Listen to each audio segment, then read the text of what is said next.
It's round 5 of the 2024 ABB FIA Formula E World Championship. It is time to go racing in Japan. We're on the streets of Tokyo for the first ever E-Prix. The sun is shining, the fans are out in force. There is a hugely exciting atmosphere both down on the grid and in the grandstands as well, and we are very much looking forward to the inaugural E-Prix. This circuit has thrown up surprises.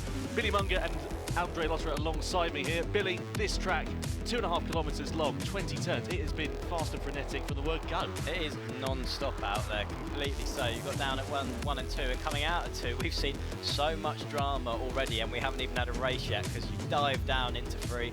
Then you've got the attack mode on turn 4. That's going to be interesting to see how people use that, because track position, a race like this is going to be really key. And then 16, 17 and 18, that last chicane, you've seen so many people have to use the escape road. So this circuit has got some real challenges for the drivers. So here's a look then at the starting grid for the very first time. Sam Berg couldn't get a lap together, ended up going off the track, then picked up a penalty. Likewise, Sebastian Buemi lines up alongside him. Then it's the Nissan of Sasha Fenestraz. Championship leader Nick Cassidy for Jaguar TCS Racing down there in 19th place. Just up in front of him is Stoffel Van Dorn, and then the rookie Jehan Daruvula in the Maserati. Jake Hughes also picking up a penalty for impeding. He has got his fellow countryman Dan Ticktum in the ERT alongside. Season best qualifying for Lucas de Grassi in 14th place, just ahead of Jean-Eric Verne in the DS Penske. Also a career best, or season best qualifying, I should say, for Nick de Vries in 12th place, just in behind Norman Nato. Then it's Robin Freins in 10th position in the Envision. Behind ahead of him rather I should say, Mitch Evans. Then you've got Antonio Felix da Costa in the Tag Heuer Porsche with Nico Müller 7th on the grid. Of course, the top 6 we've still got to guide you through, which we'll do so in a couple of moments' time. And here they are, all lined up, ready to go. Pascal Wehrlein in the Tag Heuer Porsche. Special livery on that car here this weekend. Will it bring them some luck? Reigning world champion Jake Dennis lines up 5th on the grid. An amazing qualifying for Sergio Sette Camara in the ERT with Edo Mortara 3rd on the grid for Mahindra. 5 different powertrains inside the top 5 positions. Max Günther for Maserati 2nd, and a 2nd pole position of 2024 for Oliver Rowland in the Nissan.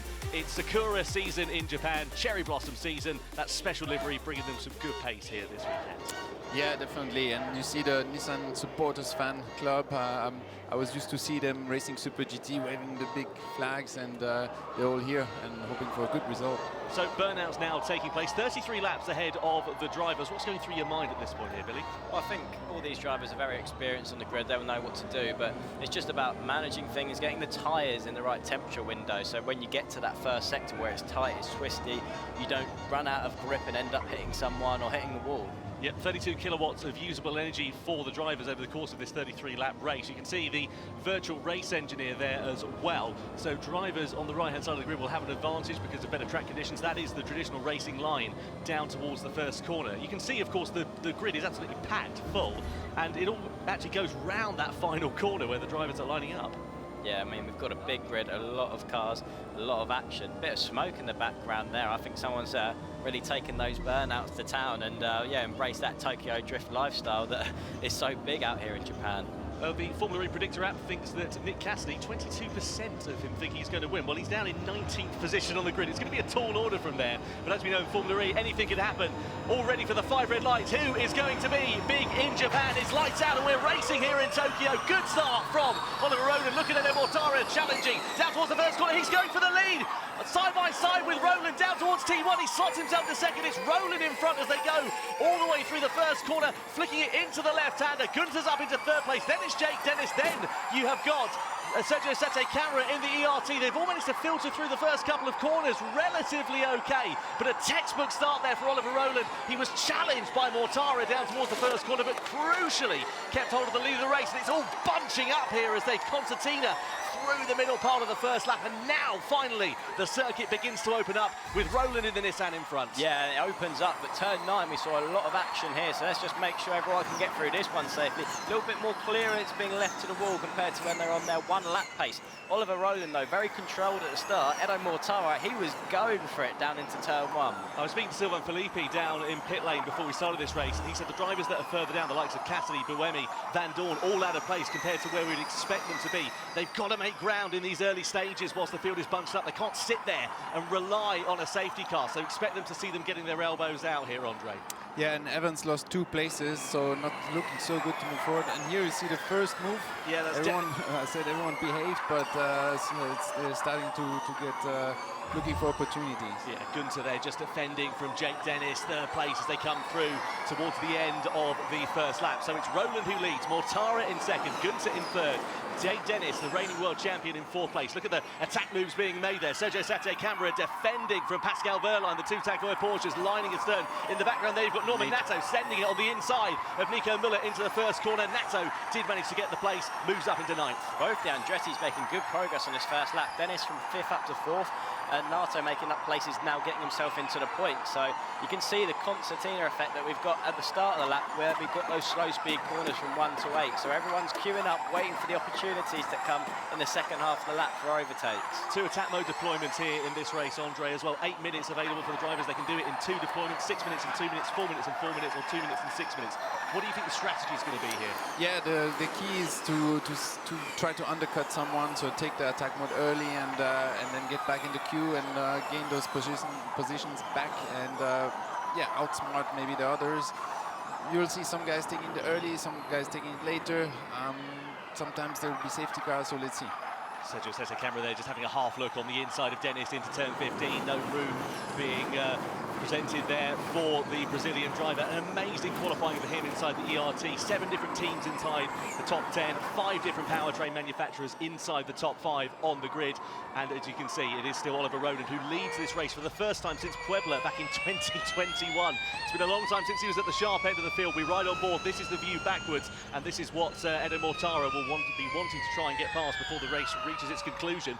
In the background as well, there's some moves being made down the start-finish straight, but nobody really fighting as we now sit on board here with Edo Mortara as they come over that compression down through turn 2. It is so hard on the cars and the drivers in particular. Yeah, 33 laps, you're definitely going to be feeling it as a driver by the end. We're really getting a bunching up effect through 7 and 8 there, where that is probably one of the slowest points on the circuit, and you can see how close the cars are able to run to each other. You know, less aero than we have in the world of Formula One, so that is what gives us the great racing that Formula E provides. They're able to follow much closer, and Edo Mortara, he's not letting Oliver Roland clear off into the distance. He's keeping him honest. Looking here at Pascal Wehrlein then, goes ahead of Sergio Sate-Camara in the ERT, splits the 2 Porsches now then, so Wehrlein up into 5th ahead of Sate-Camara in 6th place. Few attack mode deployments have been made. Dan Tixem, Sacha Fenestraz, Sebastian Buemi all down the lower end of the field. Difference in strategies coming through there. Tixem going for a longer first attack mode option there, 6 minutes first of all,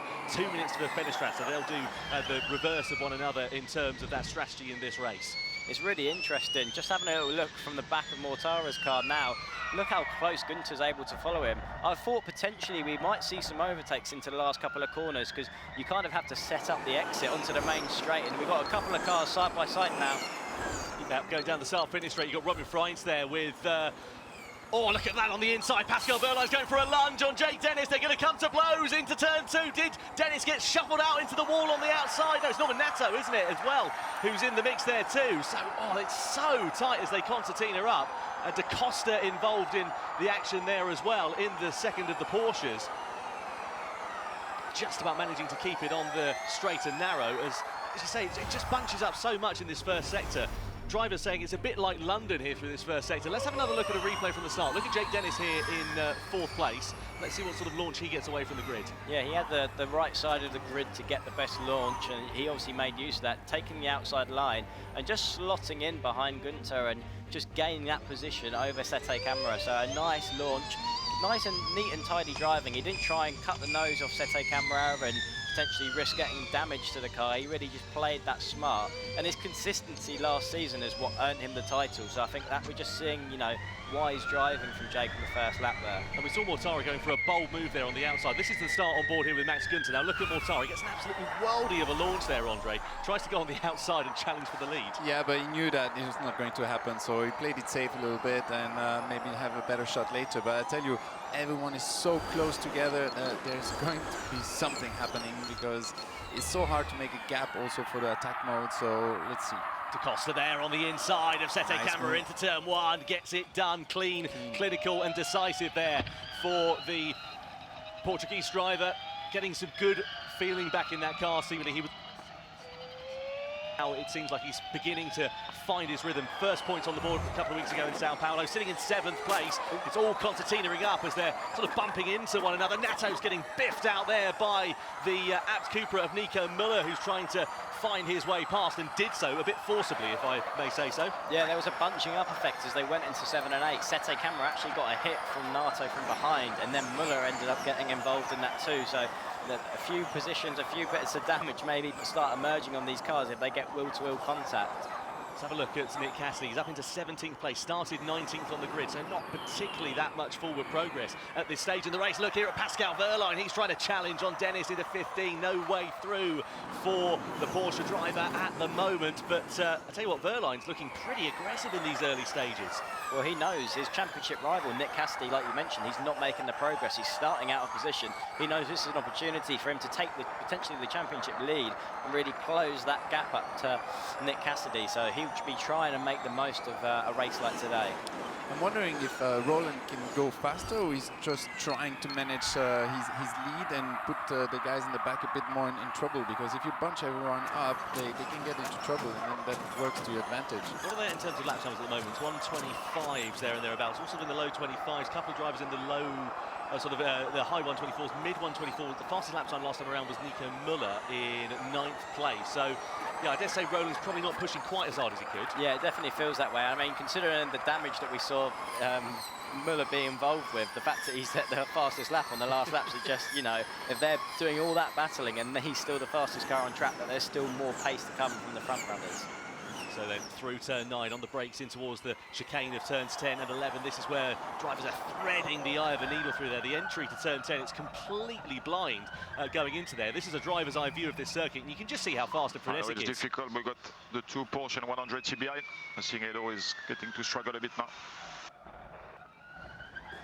Team radio there for Max Günther saying he's just struggling a little bit with the 2 Porsche power cars are behind. You've got Jake Dennis there, and is that going to mean he's going to try and put a bit of a buffer, a Vettel Mortara between him? We've got a yellow flag out down at turn 15 there as well, and that is why it's a McLaren of Jake Hughes who's gone into the barrier, I'm afraid to say, and unless he can get that car reversed and out of the barrier, he will be out of this race. And the thing is, that's in a very precarious place. If he can't get it moved, safety car will be out. Yeah, we've got a little bit of time to the cars to arrive back on that part of the track. That's over at turn 15 where Jake Hughes has had that incident. But Jake Dennis, actually, in practice, he had a very similar shunt to that. He ended up in the barrier. He was able to reverse out and carry on. So that will be the question of whether Jake can do that. None of the drivers choosing to use attack mode, interestingly, on this lap because of that yellow flag being out. It's interesting, isn't it? Sam Bird does go into the attack mode, the remaining McLaren then in this race. It has been a bit of a difficult day at the office so far for McLaren, 0-0 stuff in terms of where they were a fortnight ago compared to where they are now. Both cars outside of the top 15 qualifying. Bird at the back of the grid after the team and the driver didn't exactly have a particularly brilliant time of things in the group stages. So, yellow flag is still out at turn 15. It's a double wave yellow flag. Through turns 10 and 11 we go. Roland it is that leads. Mortara still in second. Günther there in 3rd place for now. All holding station at the front. Yeah, Jake Hughes is underway. He's now at turn 8, so he's about a few corners behind the rest of the pack, but he's managed to get up and running as we see the cars come down now the back straight into that 16, 17, 18 chicane. Again, a potential overtaking opportunity. Someone made a pass there, I think. Yeah, Freins there trying to have a look on Pascal Wehrlein for position. He was going on the outside. It would always be a bit of a day late and a dollar short because it's going to tighten up as you go through that right-hander, and such is the position that Freins was in. No move being made for the time being. Across the timeline we go down towards T1. Roland still controlling this race at the front, Andre. Yeah, it looked like he was trying to close the door there, or I don't know what he was doing, but I think an interesting part of the race because the Porsche powertrain's definitely a bit more efficient, as you can see now, so they're like really putting the pressure on Mortara and Oliver Roland as well, who's not making a gap. Everyone down to 16th place is not taking their attack mode. That's a slippery surface flag.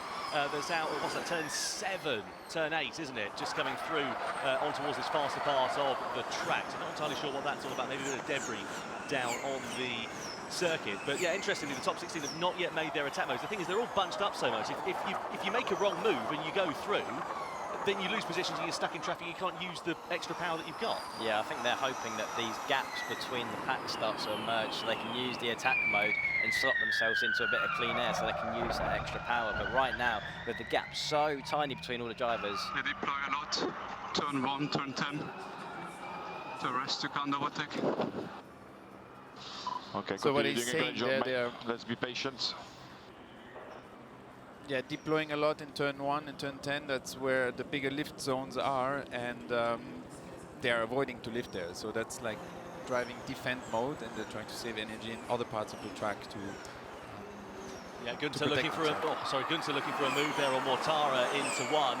No way through for Gunther at the moment as Mortara just defended that position in the Mahindra. I tell you what, they're so high up, they're going to have a nosebleed. They've never been this high in the race. Now, there we are. We have the first attack mode deployment for the Porsche. That's going to work out beautifully there for Pascal Wehrlein. He goes through, but crucially, Da Costa kept everybody else behind. Yeah, it definitely looked like he was going slower at the apex there to allow him to slot in, allow Pascal to slot in front of him and not come out in traffic. So a nice bit of teamwork going on there down at Porsche. Definitely, that's the advantage with having both cars close together, and especially on a track like here where it's crucial not to lose track position during attack mode. So that's going to serve him so well during the race. Yeah, so 6 minutes of attack mode deployment Pascal Wehrlein goes for in the opening stages. He'll have another 2 minutes remaining now in this race. I think he's going to just spread that field out a little bit as a result of the field being slowed up behind. But as you can see, it's not long before Wehrlein is right on the coattails of Jake Dennis once again. Yeah, I'm sure Pascal, if this plays out right for him, he'll be buying Antonio Felix da Costa maybe a beer later to thank him for that bit of teamwork he's just showed. Yeah, absolutely. Well, in terms of the championship, Wehrlein second, 5 points to the deficit of Nick Cassidy at the moment. If it stays as it is, I'm sure it will be Wehrlein who will take over at the top of the order. On board we ride here with Max Günther. This is the view behind him of Jake Dennis as they come across the timing line down the start finish straight in towards turn 1. Wehrlein looking for a move on the inside of Dennis. Is he going to be able to make it stick? Dennis closes up onto the back of Günther's Maserati and just holds station for the time being. The extra power in attack mode is difficult to use here. It's not a power-sensitive circuit, so you can push a bit more, but it's not like in Sao Paulo where you're going to pass definitely. I think that's the thing, isn't it? That well, we saw it in Sao Paulo. You know, we had what we call a peloton-style race. Drivers just sort of not wanting to lead, trying to conserve energy, and then just go pretty gung-ho towards the end of it. Here, it's a completely different strategy, and that's the thing about Formula E is that you have races of two halves and very different ones. You know, fortnight ago, it's completely different to how we are here because of the nature of this circuit. Yeah, I think it's very track dependent. So I think this track, obviously, track position is the key thing to have here, which is what Oliver Rowland currently has. Yeah, he's got a 1.2-second buffer now over Eden Mortara. That's the biggest advantage he's had so far in this race. How do you think he's going to play this one? Yeah, it looks like he was controlling the pace and then probably maybe managing the tires a bit better, and then boom, big push to make a gap for attack mode because, like I said, this is key and he's going to be wanting to come out in front of them. Well, it was 8 into the second he pulled in that first sector alone. Yeah, I think I saw a bit of battling between Mortara and Günther going down into turn 7 there, so I would imagine that battling behind is allowing him to really open up that gap, and he probably saw them in the mirrors and thought, this is my time to, make a difference, open that gap Fastest lap as well. Yeah, no surprise. I reckon Rowland's going to be going into attack mode. Is he going to go this time around, or is it going to be next time? There's our first look at the energy. There we go. Right. Into attack mode goes Eden Mortara. Where does he emerge? It's side by side with Dennis on the exit, but he manages to just get the better of him. So he loses a position there to Max Günther, but Günther, of course, hasn't done that deployment, and Rowland also, crucially, went through here. Looking at the energy consumption, Oliver Rowland is lower than the competitors behind, so in terms of managing that, that would be something that he has to, pay attention to. Obviously, he is pushing clean air, he's out in front, and that does mean that he's going to use that little bit more energy with the cars following close behind, so just something to take a note of. And 1% doesn't sound like a particularly great deal. How much of a difference is that in terms of usable energy on that? It depends on the circuit. Here, on the track where it's so difficult to overtake, it's not much. You're prioritizing your track position compared to other circuits like Sao Paulo, for example, where you're really exposed with 2% less. For sure, you're going to get overtaken.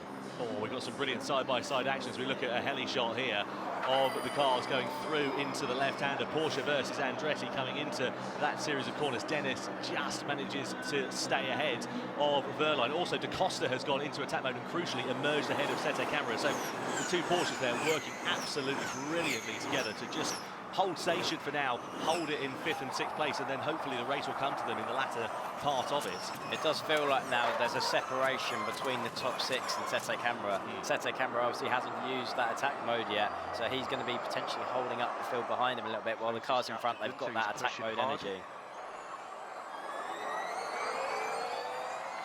So just a bit of team radio there for Mortara. He's got, what, 2.5 minutes of attack mode remaining in his first deployment. So in terms of the top 5, the only drivers who haven't gone for their first attack mode deployment, you've got Max Günther and you've got Jake Dennis. So let's see when they will decide to pounce. Günther, what's the advantage he's got over Mortara? It's about 0.6 of a second, so those positions would be reversed. But the crucial thing is, of course, Dennis is right on his rear wing, so he could be set to lose more than one place if he doesn't time it right.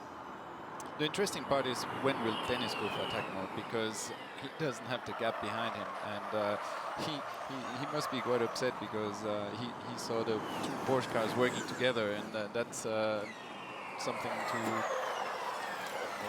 people trying to overtake, but so easy to defend there. He's really trying there, isn't he, Jake Dennis? I tell you what, Günther's closed right up onto Oliver Rowland as well, and almost Mortara now looks like a bit of a cork in the bottle at this stage, despite having a great amount of power underneath his right foot.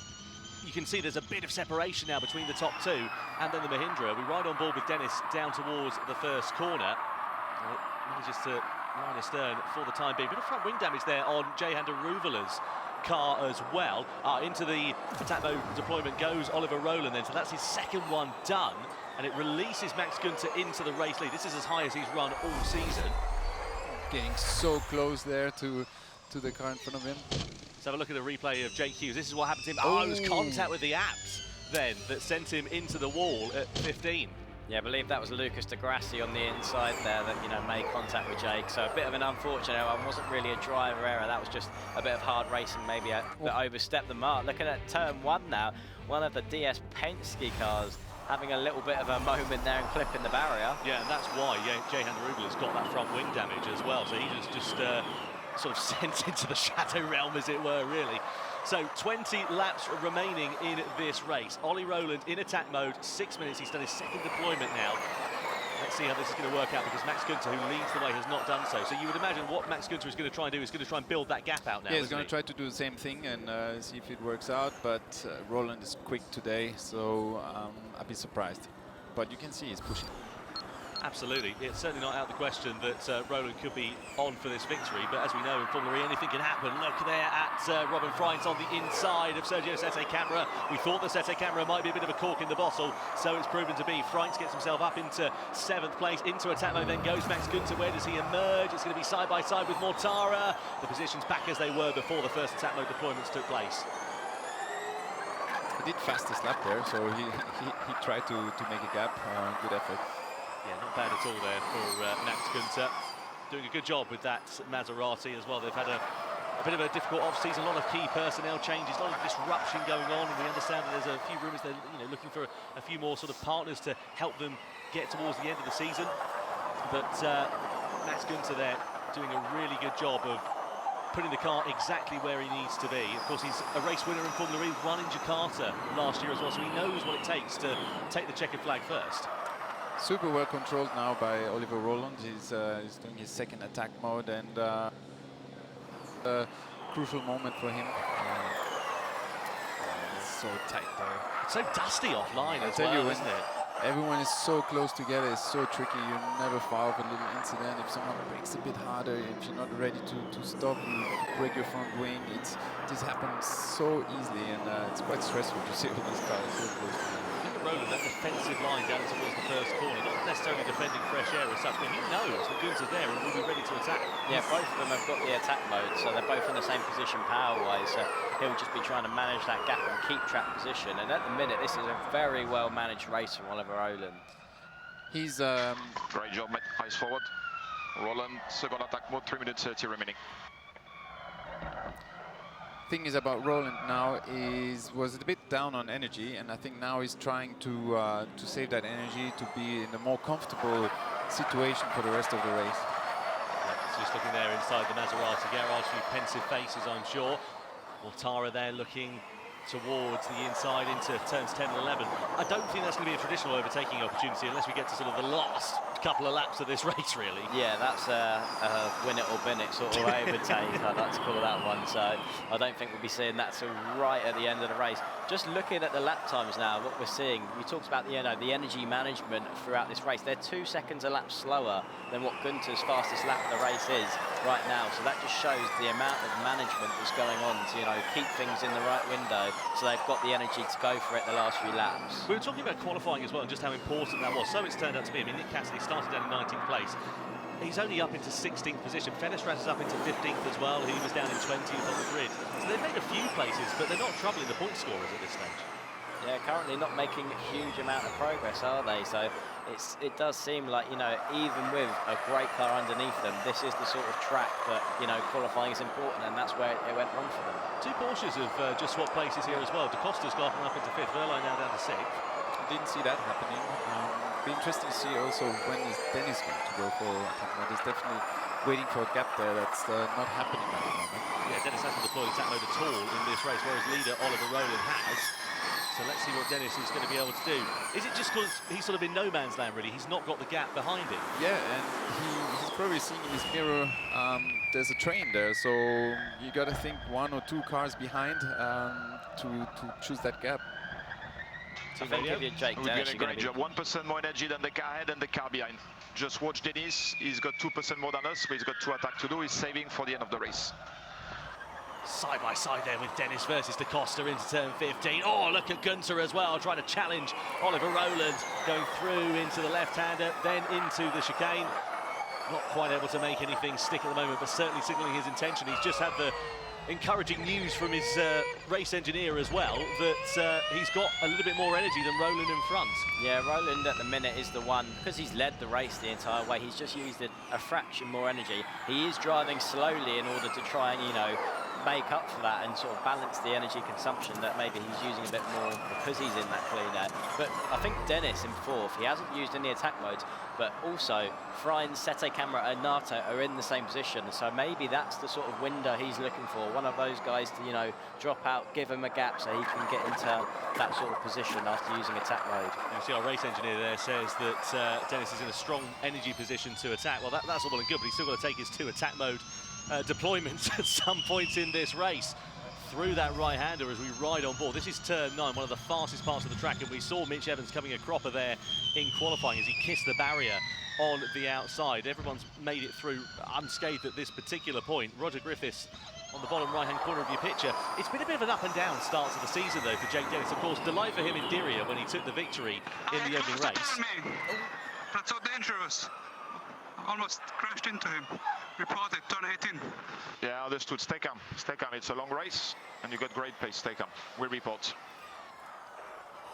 Gunter there not happy with Oliver Rowland's conduct on track. Da Costa, meanwhile, sent it on the inside of Dennis into 15 and got ahead.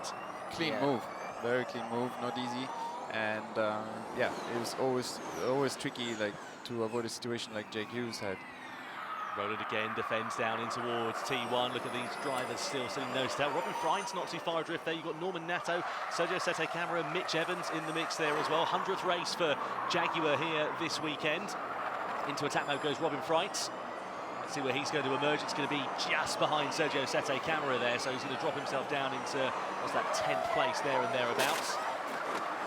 And actually behind Mitch Evans, for that matter of fact, as well. So we'll see how that works out here for Robin Freins. Through the right-hander we go once more with Oliver Rowland. Still Jake Dennis, no attack modes being made at this particular point.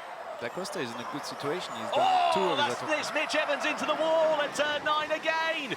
Oh, disaster for Jaguar here in Tokyo, their 100th race.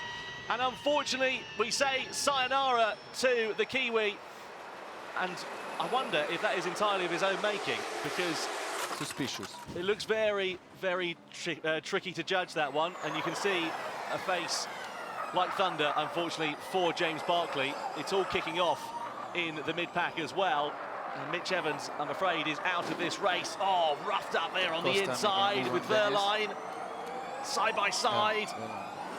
And as well, in the background, you've got Robin Freins, so now it's the two Andretti's. Norman Natto's been able to take advantage. Robin Freins, they're looking to the inside. Natto as well on the outside of his teammate. He's going to try and play rear gunner here, and surely he's going to look to try and back up Robin Freins. Front wing damage also here for Pascal Wehrlein, so his race is coming a cropper. Dennis does finally use his first attack mode. It's all kicking off at the start of lap 19. The upshot is that now you can see that front wing damage here for Pascal Wehrlein. How's that going to affect his race? Yeah, Pascal Wehrlein, that is not a good, situation to be in with the front wing damage. Interesting, look, you can see it. It's quite a significant amount of damage as well. I wonder as well, because it looks like it's maybe up a little bit high, whether it's blocking his vision potentially with some of these blind apex corners. So it's going to be something that's going to have to be managed. Also, just looking at tactically, the two Andretti's being side by side now, they've got the option like Porsche did earlier in the race. He just did it. Natto waited for him and let Dennis pass. Yeah, worked really nicely there. Natto now in attack mode, as you can see, 5 minutes remaining. He's gone for his 6-minute deployment, his first of the race. So now this is the time where they can work together. No cost, I want to be behind Edo again. Yeah, copy. So good to they're saying he's struggling, but he wants to sit behind Edo. So Edo Mortara. Attack mode, he overtook Dennis.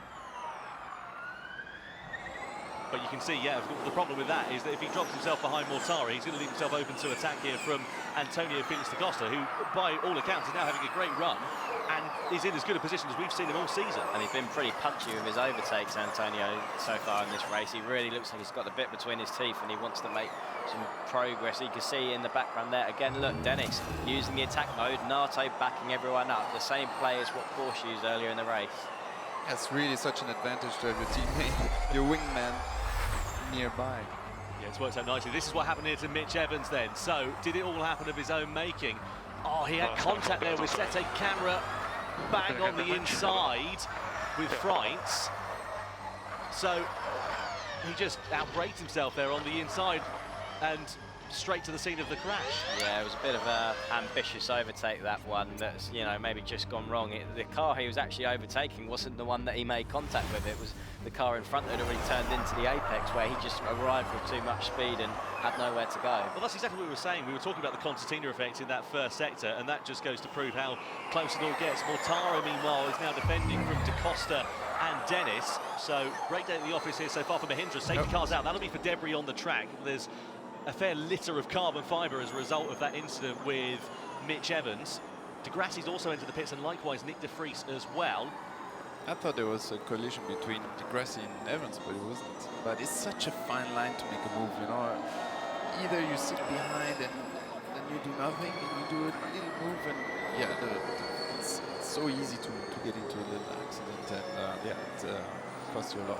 So I'm just looking down the order. Now Nick Cassidy's managed to get himself up into 12th place, as you can see some carbon fibre on circuit. Fenestraz up into 13th. There's opportunity not now for these drivers because the field's going to bunch up. Yeah, it brings them back into play to a certain extent, although still around here we've seen how important track position is, so they've still got a lot of cars between them and the big points. The thing is also with the safety car, it's going to change the target a little bit, so they're going to recalculate the energy. In most cases, the target is higher, so that works in favor for Roland and the guys in front who doesn't want to overtake it. Okay, copy. Apparently Gunther drove in his back. Into the back, maybe during the safety car, or wasn't paying attention, looking at his dash, maybe, Yeah, well, we didn't see that, but not happy was Ollie Rowland. This is Antonio Felix da Costa then. For the moment, just good turn now. Pascal Wehrlein behind us, he got bit from his teammate as well. Yeah, maybe those team games are starting to go out the window a little bit. Yeah, I wonder what happened there, how he got ahead, because that was all under control for Wehrlein from a team perspective. So then the race is neutralised here on lap 21 out of 33, and depending on how long the safety car is out, there is a possibility we could get some added laps to the end of this race. Just looking here at a replay, this is Jake Hughes, I should say, going through. Did manage to get himself back out into the race. This is threading the eye of a needle through turns 10 and 11 as well. Drivers giving a little bit of a wider berth than they were in qualifying. It's always interesting to see how the drivers adapt and change around a street circuit, because they're now following cars so closely, so it changes, you know, your eye line going into a corner, you know, all of a sudden you have your references when you're in quali mode, and that changes in the race with so much, you know, bunching up effect going on. Yeah, it's not easy to race like that in the pack because, like you said, your references, and then you're looking half of the time in the mirror, looking at the dash, so it's, yeah, it's, you need a proper focus there. What do you think the teams are going to be doing now in terms of the strategy? I'm thinking of the likes of Max Günther, Edo Mortara, Jake Dennis, Norman Nato. They've all got an attack mode deployment now remaining in this race. How are they going to be working this together? Well, Dennis, he's got his 2 attack modes done. Yeah, he's got one attack mode available. Yeah, so, well, he has the advantage to have NATO, and I thought he's done his second one, but maybe he didn't. Maybe sometimes he missed gets the loop, complicated, you know? When you get two of the same car side by side, as we've got with both the Andretti's 5th and 6th now. Yeah, not looking great for Günther and Mortara because Da Costa has done his 2 attack modes, so he's in a good position to get on the podium. Yeah, likewise Roland as well, he's done that, so he can kind of command this one from the front. And the thing is, well, it depends on what remaining energy they have available. That's why we have the added laps, because the idea is they use the full amount of energy available at their disposal. They can't just sit there and save energy behind the safety car and then it doesn't matter towards the end of the race.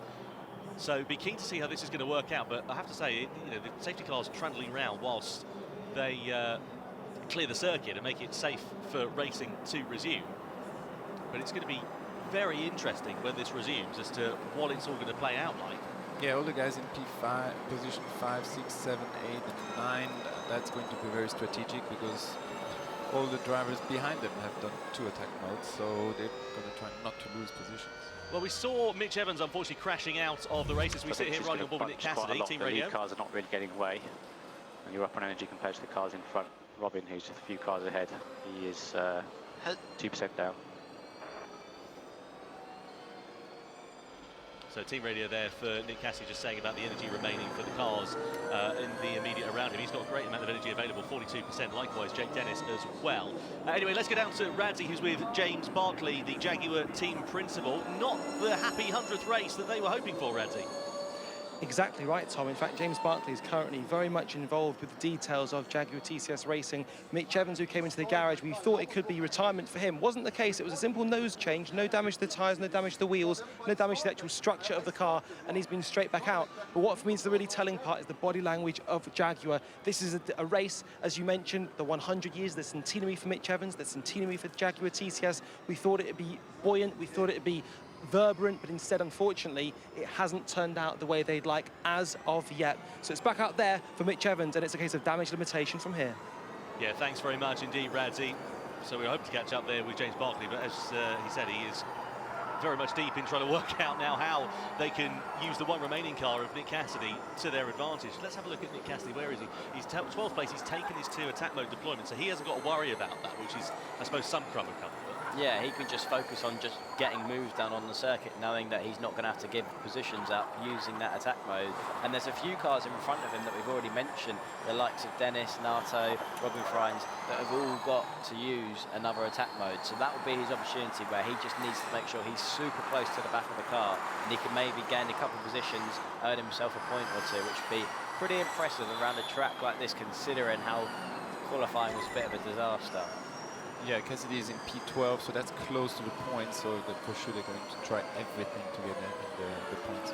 Safety car then in at the end of lap 22. You can see the winners and losers in terms of the remaining energy as it stands. I reckon we're going to get some added laps on at the end of this race as well. 38% there for Roland, 2% less than Max Günther. Doesn't sound like a great deal, but it could be the difference between victory and falling off of the wagon, as it were, towards the end of this race. Jake Dennis, Team Radio.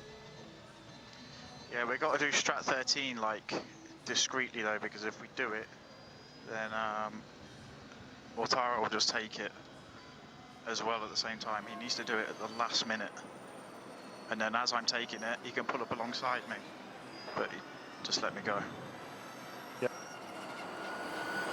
I love that. We've got to do Strat 13 discreetly. We'll get it out on the broadcast and everybody else can hear that. So let's hope that's a coded message. On board we ride here then with Oliver Rowland. The green flag flies. He now becomes the effective pace setter for the rest of the field. He's going to come around the final corner And then we will get racing resuming once again here in Tokyo.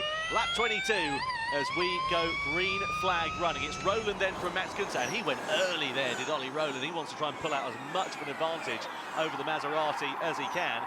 Down in towards the first corner. To see Dennis going for attack mode, there's a big gap with Nato behind him. Yeah, Nato there just backing the pack up. That's the advantage of it. He goes in. So into attack mode, he's going to emerge with Nato close behind, but crucially he doesn't lose position. That's worked out beautifully there for Jake Dennis. The Andretti team timing that one perfectly, and now Dennis can just worry about getting these moves done on track. Yeah, now it's all about using that energy that he's saved up so far in this race and putting it to good use and making some passes. Da Costa, who's directly in front of him, he's already used his attack mode, so those two now are battling for position. They don't have to worry about attack mode. In towards the chicane of turn 10 and 11 we go. See there, Pascal Wehrlein with Antonio Felix da Costa, I should say, in the Porsche, because of course he's the one that doesn't have front wing damage. Jake Dennis very close behind. They're getting defensive in towards turn 15 there. Mortara knows that da Costa and Dennis are ready to try and pounce if there is the opportunity ready on the inside and on the outside. He's going to try and switch back to the inside. There is Dennis, but no way for him to find his way past. On board we ride here with Edo Mortara as well, sitting in third place. Is he a bit of a cork in the bottle for these drivers behind now? He's still got to use an attack mode, Eduardo Mortara, as well as Günther. So I think both of those at the minute, they're just, you know, find themselves in an awkward position where the cars behind are bunched up, and they know if they use it, they're going to, you know, give away positions on track. So it's a fine balance, but I do think he's got pace, and we've seen that throughout the weekend. It's more a tactical thing now, I think, why we're seeing him sit in the position he currently is. Into attack mode then goes Robin Freins. Where does he emerge? It's just ahead of Sete Camera. So into 8th place then is the Dutchman in the Envision. You can see there Günther and Mortara, they've still got one attack mode deployment remaining then in this race. So second and third, they are in a bit of a tricky position here now. Difficult situation for them because the pace is quite equal for everyone, so I don't think they will achieve a gap there. See a sort of split screen here as well. I'll tell you the man who's on the move in the sort of latter stages of this race, as it were, is Nick Casti. Now he's been able to get himself onto the fringes of the top 10. He's up into 11th position as we ride on board with Antonio Felix da Costa and Edo Mortara as well. In towards the left-hander of 15 they go. Frank's the only driver who's activated an attack mode. Look at the front wing damage there for Pascal Wehrlein. It is quite literally going to be damage limitation for him here. Yeah, that can't be good for efficiency. No, absolutely not making any slower, I think. He seems to be doing okay. Of course, the aero isn't quite as important in Formula E as it is in other single-seater categories, but nonetheless, still suboptimal conditions. You can see there as well, Sete Camera defending from Nico Müller in towards T1. 9th place still for Sete Camera. That'll be a welcome couple of points on the board there for the ERT team as well, after what has been a challenging start to the season, I think it's fair to say. So through into the middle part of the first sector we go. Mortara still with that attack mode deployment remaining. Günther as well. He's lifting very early. I wonder if Mortara is trying to make a little gap. Oh, position change there. Yeah, so Günther takes over at the front from Oliver Roland then. So Roland now decides he wants to be the driver that follows. I'm assuming that is because he needs to save a bit of energy. Yeah, you would think so, because giving up track position around here is not what you want to do. So maybe Günther finds himself with that extra energy, just able to push a little bit more, and Ollie wants to save. But Günther obviously has still got that remaining attack mode deployment available, so maybe Roland's trying to play the longer game here, give him track position, and then when Günther goes into that attack mode, he'll just drive straight back past he's going to get it back. Yeah, it could be a clever tactic that from Ollie Roland. Really, so far in the race, he's managed things really well, so that would make sense to me if he's playing the long game, like you said there, Tom.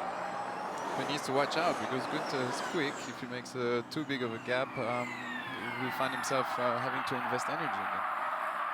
So through turn 1 and turn 2 we go.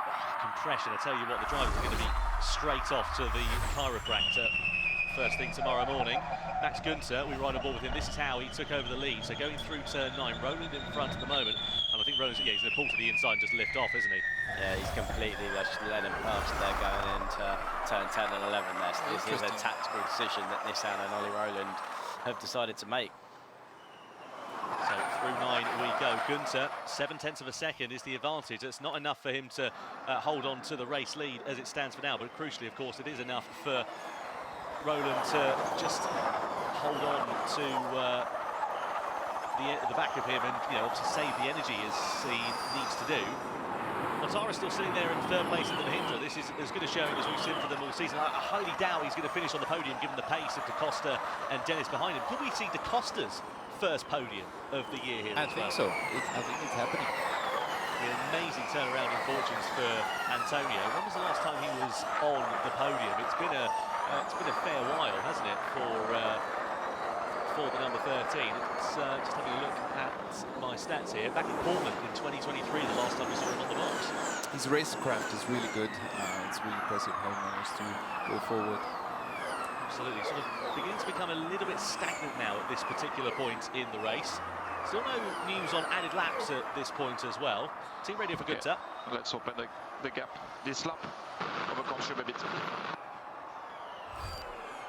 So slightly delayed radio message. That would have come through at the end of the last lap there for Max Günther. And you can see he's now pulled the pin, hasn't he? He's pulled out 1.3 seconds over Oliver Roland. What he wants to try and do is now give himself track position to hold on to the lead once he takes attack mode. Yeah, Ollie Rowland's got to be careful here that he doesn't give him too much of a gap, that he's not able to keep the lead when Günther uses that second and final attack mode. So he has to be careful. You can see that gap has come down to 8 tenths from 1.2. So he is pushing now in this second part of the lap to close the gap up. Cassidy still sitting on the fringes of the top 10, by the way. On board we ride here with Jake Dennis. You can see their last lap energy consumed. Günther, 3.3%. That's to be expected because he's winding himself up for a bit of a push. But crucially there, Roland, 3.1% as well. So the efficiency of that Nissan, I wonder if that might be his Achilles heel at this stage. Yeah, it's interesting because last time out in Sao Paulo, it was the opposite effect. The Nissans, in qualifying weren't that great, and when it came down to the race, obviously Sam Bird went on to win.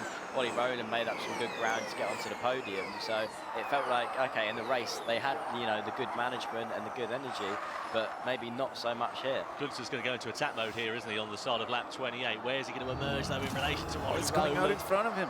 So that's worked out nicely there for Max Günther. Now the question is, how much energy does he have remaining? Is it more than Ollie Rowland? And has he put himself in the pound seats here? Maserati, as you can see, absolutely delighted with that as they lead the way for the first time in 2024. He's had such strong pace so far. He's really been right in the thick of things, right in the mix. And so far, he's got the lead, he's got attack mode, and he's got track position. So, all those factors, it looks like he could be in contention. A bit of debris coming off one of their cars there. Not quite sure whose that was, but worth having a look at. Yeah, I was wondering whether there was a bit of front wing or something like that that may have come a cropper. Virtual race engineer there, you say Günther pace and energy remaining should be enough for him to be able to win the race as it stands. So Maserati may have pulled an absolute blinder here as it stands. Still some attack mode deployments remaining, including Eder Mortara in third place. So once he departs, it is going to drop him right down the order, because you can see this train that is now forming behind him as we ride on board with the Swiss. Spoke to him in pit lane just before we started this race and said, what are your expectations? Are you going for a podium? He said, to be honest, that's probably not going to be on the cards. If I can get points, I'll be happy. Muller takes over the position there from Sete Camera up into 9th place in the Abt Cupra. Good showing for that team. Their best of the season as well. For me, the big question is if Roland tried to secure second place because he saw he was in a weak position with the energy, or he thought that he can get the position back during when Günther was going to take attack mode, but that didn't happen. So it's weird to give up a position like that on track like he did before. The problem here for Da Costa and Dennis as well is that they're now being held up by Mortara effectively. You can see there that Günther and Roland are just trying to pull the pin a little bit here. And you wonder whether that might be costly here for the drivers in 4th and 5th place in that battle for potential victory at this stage. Into 15 we go. Günther still holding firm for now. The gap down to just under 4/10 of a second. Mortara still there with one deployment of attack mode remaining. Günther, of course, in attack mode. It's not enough for him to pull out any sizable gap, but you can see the top two. They've got a bit of daylight now between themselves. I wonder whether Ed Matari is trying to back them up, give himself a couple of corners or a lap or so to open a gap up to use that attack mode on. Exactly. That's his only chance. 3 more laps to take attack. Risk is getting higher. So confirmation there that the risk is getting higher. No news about added laps, so we are going to go to a 33-lap race distance. Then look at Roland as Mortara does finally go into attack mode, releases the Porsche and the Andretti side by side there. Bit of contact through the exit of turn 4 between Dennis and Mortara. Mortara manages to exit that one in 5th place. If he can finish the race there in P5, Mahindra will be absolutely delighted given where they've been so far this year. You could tell he did not want to give that position up to Jake. He, is obviously gutted that he's potentially losing out on a podium, which would have been a huge result for the team. Confirmation, we've got 2 added laps then for this race. It goes from 33 up to 35. So there is the big news. Now that means drivers are just going to have to think that little bit more about how they reserve their remaining energy in this race. And speaking of remaining energy, 15.8% there for Gunther, 15.6 for Roland, so it's pretty even Stevens. It's kind of leveled out a bit. Yeah, he definitely is clawing some of that energy back from just, sitting behind Gunther and, not having to push clean there. So I wonder whether that will allow him an opportunity to maybe try and take that lead back in the last few laps. Just looking at other drivers who haven't taken the attack mode, you've got Pascal Wehrlein, Norman Nato in 6th and 7th place. You can see them there just behind Edo Mortara. So let's see what works out for them once they take their final attack mode deployments. There is confirmation of those 2 added laps. Through the left of turn 1 and turn 2. Down the bump we go. And there we are, so 33 becomes 35. Nose to tail running here between these top 5. So we've got Maserati from Nissan, from Porsche, from Andretti, from Mahindra. Who says racing in Formula E isn't unpredictable? This is absolutely spectacular, and at the moment it is anybody's guess as to how this is going to work out, especially between, I think, the top 3, top 4 even. Dennis is certainly not out of contention for this. Yeah, there's still a few drivers that could very much put themselves in the window to win this race. Interestingly, a few laps ago, we were speaking about Nick Cassidy making progress. He's got stuck in 11th place. He's still not managed to make the points. He's got Sete Camara in front of him, who does need to use another attack mode, so that might promote him into the final points position, but not making the sort of progress that we kind of expect with Jaguar. Well, the best that Cassidy can hope for is that he can leapfrog Sete Camara, get himself into 10th place, get 1 point, and then hopefully go for fastest lap and get another point on the board, because it only sounds like 2 points. It doesn't sound like a great deal, but that could be the difference between the title or not come the end of the season. Yeah, the little points, and days like today where qualifying didn't go to plan, and it's been a real struggle for Jaguar this weekend. If he can get a couple of points, I think he'd walk away being fairly happy with that. So down the walls, the first corner we go. Gunther there in the lead of the race. Look at this, kicking off further back. There is Sete Camara. Nick Cassidy very close behind. You've got Stoffel Van Dorn. He's had a bit of an anomalous weekend so far. So Sebastian Buemi behind him as well. Buemi clipped the wall in qualifying. Norman Nato then going into attack mode. Where's he going to emerge? Close with Robin Freitz on the exit, and actually just ahead of the Dutchman. Oh, Freitz gets into contact there with Norman Nato, loses his front wing as well. It all concertinaed up as it has done throughout the entirety of the race, and unfortunately Robin Freitz comes off second best there, and now he's going to have to deal with all sorts of handling problems to the checkered flag. Look at this at the front now, it's all kicking off here, isn't it? You've got Da Costa in 3rd place, Dennis in 4th position, Oliver Rowland in 2nd. Just up the road is Max Gunther as well, the race leader. So any one of these top 4 could be on for victory. And as we come in towards the final couple of laps of this race, we're going to see Da Costa is like getting prepped for making a move. He's all over Roland. Well, so Da Costa sniffing a chance of victory. Sniffing a chance of victory for the first time since what, Cape Town last year it will be, won't it? Yeah, it's been a long time, and the start of the season for Da Costa, first 3 races, he didn't score a single point, so it was a real tricky one. Let's look at the incident where Robin Freitz, it was actually side-to-side contact. Give me no space. To be honest, there, I think he had the space, but he didn't expect that he was turning in so late. So yeah, it's just funny sometimes. The racing incident, I think, is what the stewards might note that. They've noted the incident anyway, and I'm sure they'll be investigating it at the end of this race. So then, lap 33 out of 35. Gunther it is in the Maserati from Roland, from Da Costa. Da Costa looking very, very handy. Seems to have really found another gear, if you'll pardon the pun. What do you think it is that's caused this surge in performance from Da Costa over the last couple of weekends? Well, I think it was just a bit abnormal him not to be in the points in the first 2 races. That was unlike him, but he got his stuff together, and now I think he's back to his normal. Is Roland looking a little bit on the back foot here at this particular point? Because I was pretty sure he was on for the victory earlier on in this one, and now he's defending really much from Da Costa, who's going for the outside into turn 15. Can he do it side by side? They go for second. Da Costa gets shuffled out. Here comes Dennis coming through as well. He's going to take over 3rd place. So from attacking to defending to losing places there for Antonio Felix Da Costa, and now it's advantage Jake Dennis. Yeah, that was an ambitious overtake around the outside of turn 15. Oliver Rowland there had the inside line, he had the right to the corner, and you could just tell towards the exit. He just squeezed him just a little bit, and Da Costa ran out of road and had to back off, and that really cost him on the exit. Dennis was able to slip past. Sort of what happened to Jake in the last race, where Oliver Rowland got past him and Pascal from a similar situation. Yeah, a little bit of payback there for Jake Dennis, just trying to take advantage, and he really drove that one beautifully. The thing is now, it's just given it, again, a touch of daylight. Let's have another look at what happened here. So you can see right on the back then of him going into the left-hander. This is not legal what he did. That is hard racing, Andre, isn't it? He gave him a little bit of a hip and shoulder in that overtake, but he had the inside line.